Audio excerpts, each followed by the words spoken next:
When people think about World War II, the focus often falls on Nazi Germany in Europe. But in the East, Imperial Japan built an empire so vast that at its peak, it stretched from the frozen Aleutian Islands near Alaska to the jungles of New Guinea, and from the Pacific Islands almost to Australia, all the way west to the borders of India. For a brief period between 1941 and 1942, Japan looked almost unstoppable. This is the story of just how far Japan actually got and why it ultimately failed. Japan, for basically 2 centuries, isolated itself from the wider world until the United States showed up threatening to attack the now outdated Japanese if they didn't open up. And so the Japanese opened up. From there, the country began to embark on a mass modernization campaign, and soon it was ready for war. It first went to war with China, and surprisingly defeated the much larger nation,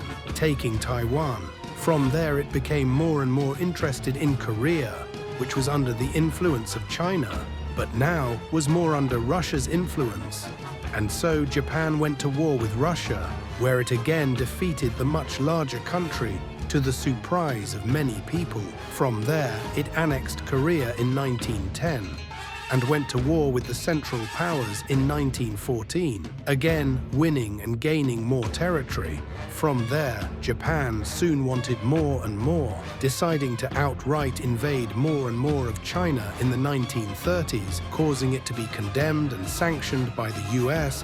Soon it would attack America and Britain and join the Axis powers, invading the Dutch East Indies, British Malaya, Singapore, Thailand, Hong Kong, the Philippines, Burma, parts of India to Papua New Guinea and much of the Pacific. However, as the years went on, Japan suffered defeat after defeat. But at its peak, it controlled a territory stretching from parts of eastern India all the way to the Central Pacific and the Aleutian Islands near North America.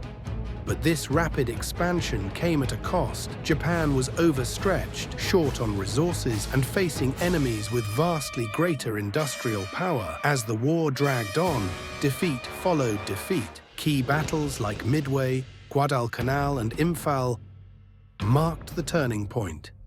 By 1945, Japan's empire had collapsed. Its cities lay in ruins, and the once unstoppable advance had been completely reversed. Japan got incredibly far further than almost anyone expected. But in the end, it expanded too fast, too far, and against enemies it could not outproduce or outlast.